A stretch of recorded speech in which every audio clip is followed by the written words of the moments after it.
Post game after the Surrey Eagles beat the Yorkton Terriers 3-1 here in the final round-robin game, clinching a spot in the 1-2 game, obviously, against the Brooks Bandits on Saturday.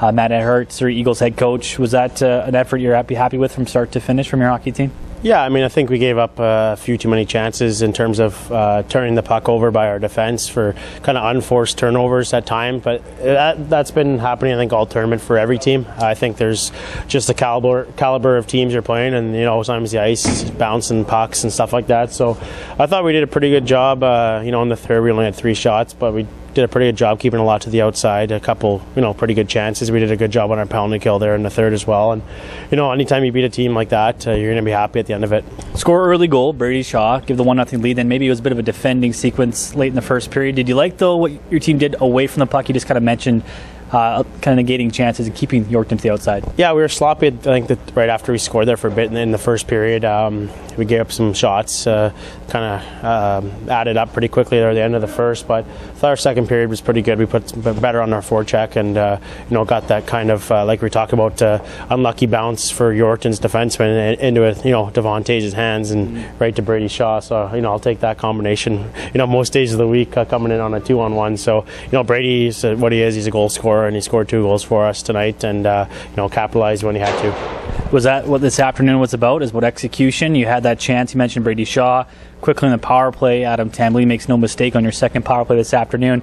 It seemed like a team that executed better, and that was Surrey won the game today. Yeah, I mean, I think we probably executed a little bit better on our odd man rushes. They had a couple 3-on-1s, 3-on-2s that they didn't capitalize on, and we were able to on ours. And like you said, we had 2 power plays, they had 1, and we were able to capitalize on our second one, which was a huge goal at the start of the third period to put it 3-1 and a little bit of insurance in the last 10 minutes for us. Lastly, you have that safety net, so to speak, now 2 cracks at advance to the RBC Cup, but it's a rematch in the 1-2 game against Brooks, a team you opened up the tournament with. You saw them now once, you saw them on the ice, scouted them. What do you expect on Saturday against the Bandits? Well, I thought they played with a lot of speed. They forechecked us hard in that first game, and we're back on our heels. They got 2 power play goals against us, which something that we can maybe game plan a little bit more and later in the tournament. And it's going to be a great game, I think. I mean, both teams have played pretty well in this week in the tournament to be 3-1. And when we lost that first game, we definitely wanted another crack at them in our room. So the guys are pretty happy after this one, knowing that we get the 1-2 game against Brooks. And joined by Eagles player of the game, Devon Taves, 2 assists here this afternoon. Great in your own end. Just talk about the win. Was that the effort you wanted from your team in a big one like this against Yorkton? Of course, yeah. We knew we had to come out and win tonight. It's a big game to play them again. We've been looking forward to it for a while here. So boys came out and played tonight. It was good. Now, unselfish of you, set up Brady Shaw as well as Adam Tambellini. Are you a pass-first type of guy there, quarterbacking the power play as well, and setting up Shaw for that big second period goal after Yorkton tied it? Yeah, obviously he's a potent goal scorer. He had almost 40 this year, and we got 2 guys that got 40, and we got a lot of other guys that can score. So it's not usually my job. I like to set them up and let them score the goals. The more you play, the better you feel out there? Of course, yeah. No, I feel like I'm relied on a lot back there, and I do the best I can every night. What about Yorkton, a team that's aggressive and physical in the forecheck? Is that something you've seen before? Was that an adjustment early on in this first period? Not really, no. We've played teams like Alberni and Chilliwack who have come hard at us, and as long as we chip pucks and get it by them, we can get odd man rushes, which seem to work for us tonight. Now a rematch of the first game of the tournament, Brooks in the 1-2 game. Brooks had the power plays in the second period, kind of pulled away. What do you look ahead to against Brooks in the rematch? We just got to play our game. We kind of got away. They started to get us off our game and get us unfocused, it seems. So we just got to make sure we focus up and play our game. Trent Cassan, head coach of the Terriers.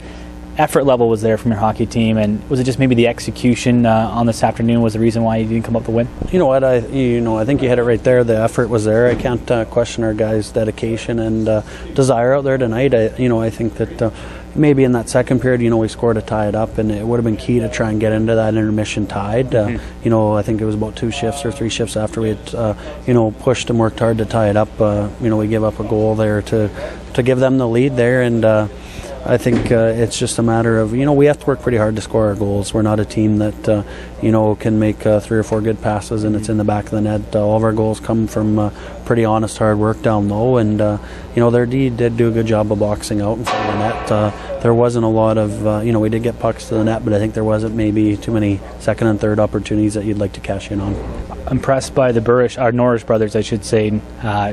would you say, two best players on the blue line this afternoon? Well, you know what, they've been, Brady has been probably our best player all year, all along, all-around player. He had the best plus-minus on the team and won co-MVP in the playoffs. And, we don't play them together because they're both pretty dynamic, and we felt that if we were able to split them up, you could almost have one of those two guys on the ice at all times. And Chase, along with Devin, our captain, they complement each other pretty well. All around, they'll jump up into the play. At times they're leading the rush and they dump the puck in, and then they're the first guy in on the forecheck. And sometimes you're worried that they're going to wear down, but their engines are always running. They have piles of energy. Lastly, just touched on it and quickly, Destiny's still in your own hands, obviously, heading into the weekend. Yeah, it's something where we have an off day tomorrow, and you could see at times tonight the energy level.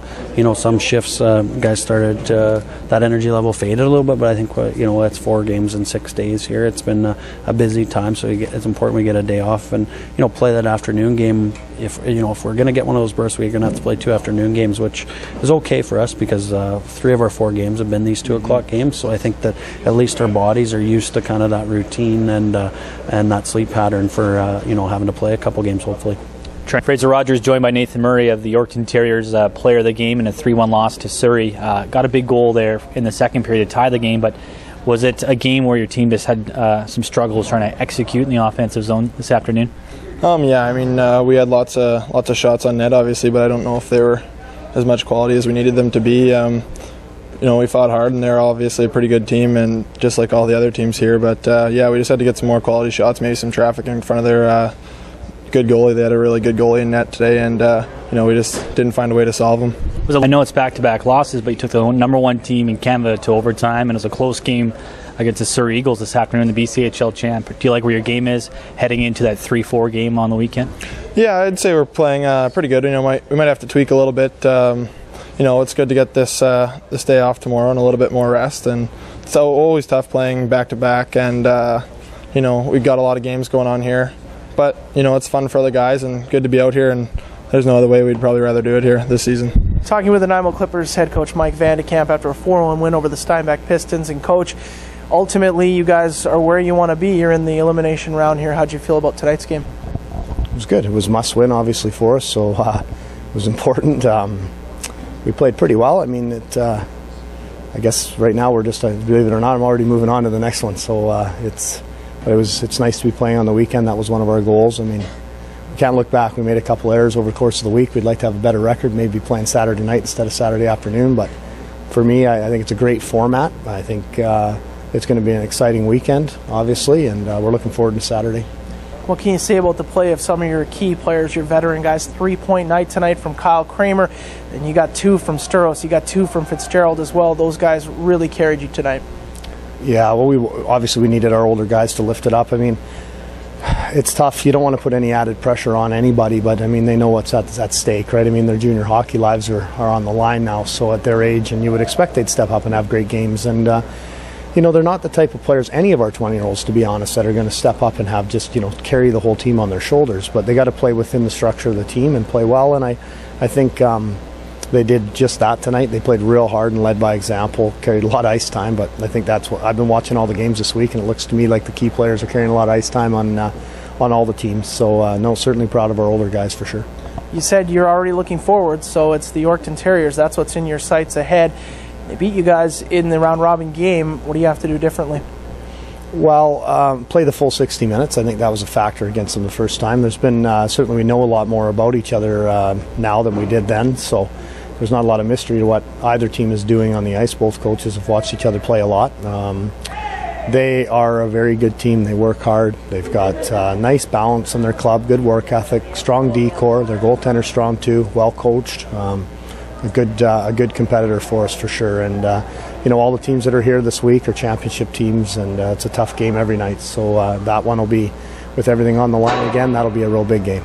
With the Nanaimo Clippers player of the game, Josh Bryan, after a 4-1 win against the Steinbach Pistons. And Josh, just talk about the feeling in the room and where the club's at right now. Everyone's pretty excited. It was a big win to get, but we know that we haven't done anything yet. We still got the playoff round coming up. It's a good win to get, good to get our confidence back, but we still got a long way to go. What were the nerves like before the game? I mean, this is effectively a Game 7. Were guys quiet? Were they amped? What were you noticing? The guys are pretty excited, and all year in big games we've been pretty excited. There hasn't really been the quiet before the storm mentality. We've been a fired up team. We've got guys on our team that are energetic. The leaders are energetic, so we were all pretty excited and more anxious rather than nervous. Talk about the game of Kyle Kramer tonight. I mean, a goal, 2 assists. He was all over the ice. He was certainly a storyline on the broadcast. He's just a force for your team. Guy's an animal. He's been like that for a long time. I played against him when I was 17 in Victoria there, and he's always been like that. Every game, no matter what it is, it could be a mean-nothing game or a game like that, and he is just a hardest-working player and probably one of the best players on our team, and he does it every single night. Is this the way you might have wanted it? A little chance at revenge against the team you guys probably should have beat? Yeah, I think we deserved a better fate against Yorkton there in that first game. So we were hoping for a rematch against them, whether it's in the for the second or third place, or maybe in the championship. But we'll take the 4-3 game. We're with Paul Dick, the head coach of the Steinbach Pistons, and your tournament coming to an end here with a 4-1 loss to the Nanaimo Clippers.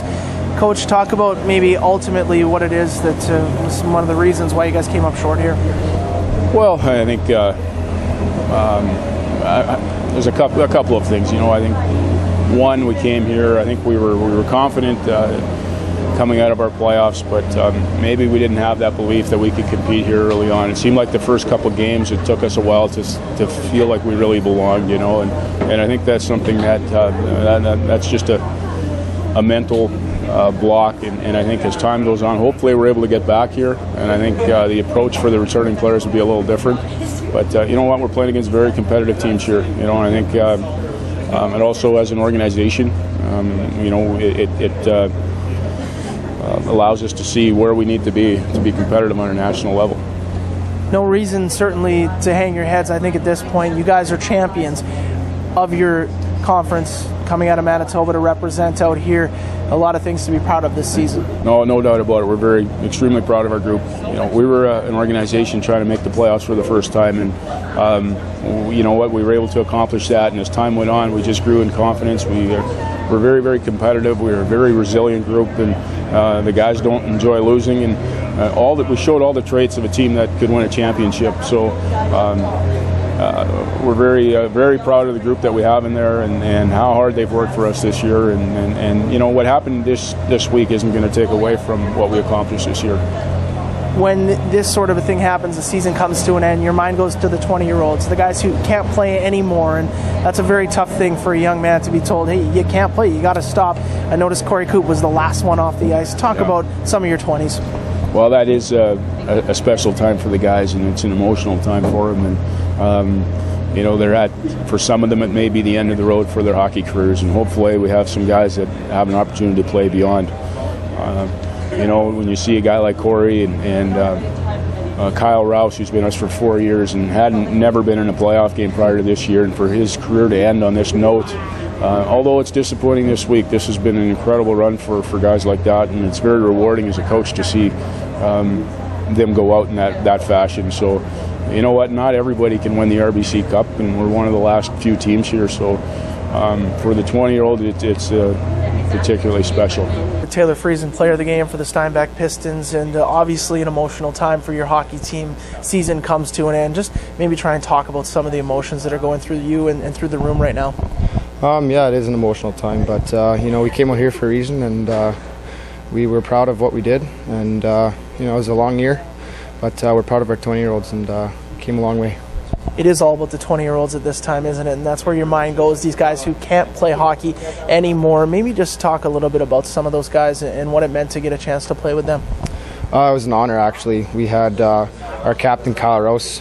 He's been with our team for 4 or 5 years now, and just the way we went out was phenomenal, and couldn't have asked for more.